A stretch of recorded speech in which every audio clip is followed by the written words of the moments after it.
Let's go.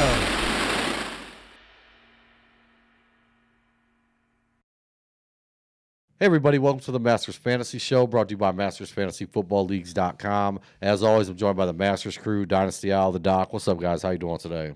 Fantastic. Yeah, very good. Yep, good to hear it, man. We're going to be coming back to you guys with another edition of building blocks for Dynasty Teams. Today we're going to be doing the wide receivers. Going to jump right into this one. Whichever you guys want to go first, floor's all yours.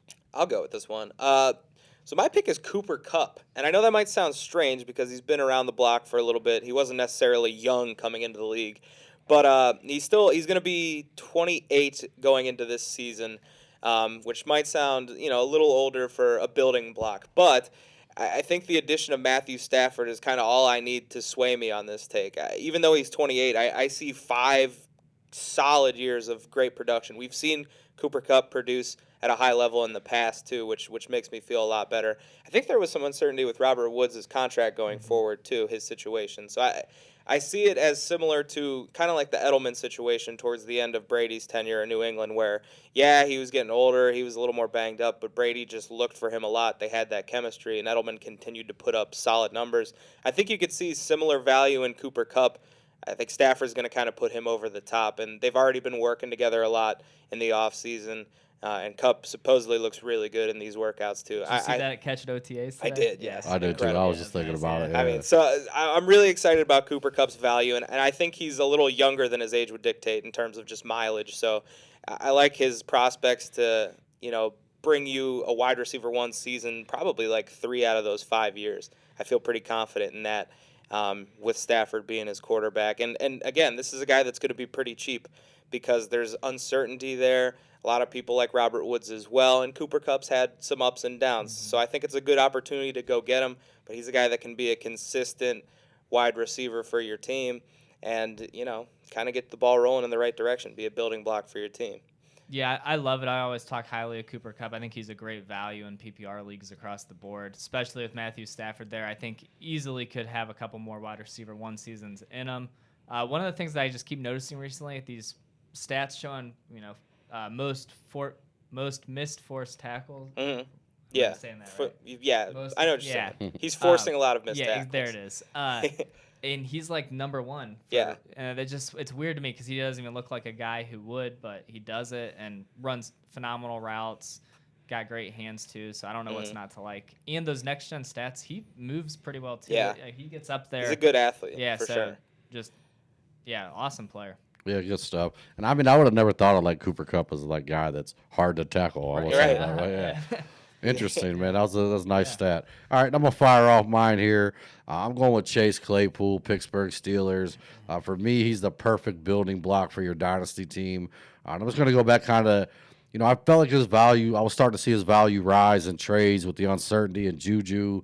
Juju signs back in Pittsburgh. I feel like that kind of dropped it down a little bit. Yeah. I've just seen trades lately where he's affordable, man. He's not going to cost you an arm and a leg. I know you've compared him a bunch of times to DK Metcalf. And he does, man. When you watch him play, he just looks different out there. And I don't know if he'll ever live up to that expectation, but if he does, I mean, look out, man, for this guy going forward. And I think this is going to be probably like and I don't know how it's going to work out the pecking order. I am a little nervous he may end up like as the third wide receiver in Pittsburgh this year. Yeah, but to me, it kind of makes me want to go get him even more, man. Like, because as his value dips, it's not going to stay like that forever, man. He's a young guy. He's built different. I think if you could go get him on your dynasty team, you sit on him and you wait till he's one of the elite wide receivers in the NFL. Yeah, I love it. What's his nickname? Like Canadian Megatron or something? Yeah, or Mapletron, I think I've heard. Mapletron, I like it. That's what I was looking for. I couldn't remember. Yeah, I think it's a great point. And, we've talked about DK Metcalf before, how it's just different.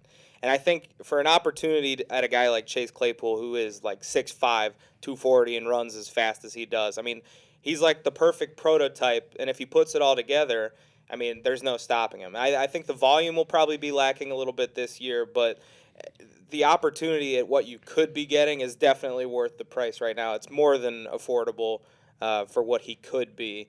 And even a guy like DK Metcalf, I mean, we saw him do okay his first year, and then last year he just absolutely exploded. Like things click. I mean, these guys continue to progress. I mean, I could see the same kind of thing happening for Claypool. Maybe not this year with Juju back, but Right. in a year or two from now, I could see him having a monster season as well. 100% agree. Yeah. So I'll finish up the show with my guy, and we joked that I talk about him too much. I know on some of our older shows last year, he was my go by before last season. He actually disappointed a little bit last season because we had such high expectations, but that's DJ Moore. I think you can buy him on a little bit of a dip right now because he really didn't take a huge step forward last season. But this is a guy, he literally just turned 24. He has 2 back-to-back 1,000-yard receiving seasons. One thing that I think was interesting, he actually had more receiving yards this year than he did the year before, and that was on less targets. So now you bring in Sam Darnold, who's willing to push it downfield a little more. I think let it loose a little more. I think his targets are going to go back up. Yards are going to skyrocket. And then the touchdowns are really what's held his PPR points back, only 4 touchdowns each of the last 2 years. If you just change those 4s to 8 touchdowns, I mean, his points per game is going to look much better. Right. Get him a lot closer to that true wide receiver 1 conversation.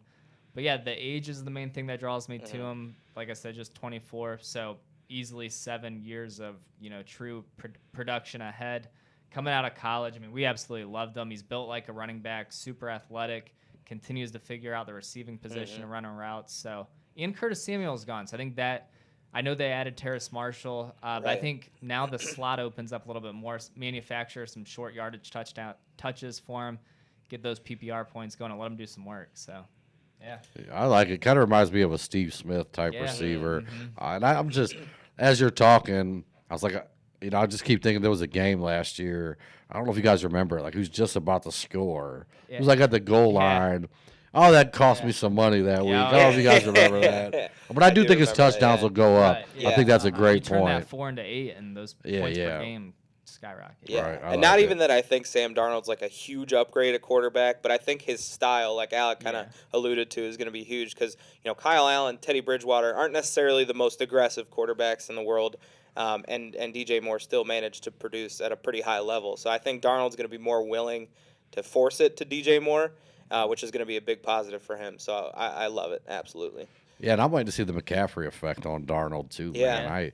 Yeah. I get it, like Frank Gore. Even if it were me, when I was playing the Jets, I'd rather, I think in most situations you go into the game, stop the running back, make Darnold beat you. But for me, against the Jets, I'd have been okay with Frank Gore getting, 3 yards a carry, 30 times. Yeah, I mean, he might fracture a hip or something. I just think, man, we're going to see, and not to get on Darnold, but I do think we're going to see, a lot out of Darnold this year. And, and your guys are going to benefit from that quite a bit. Absolutely.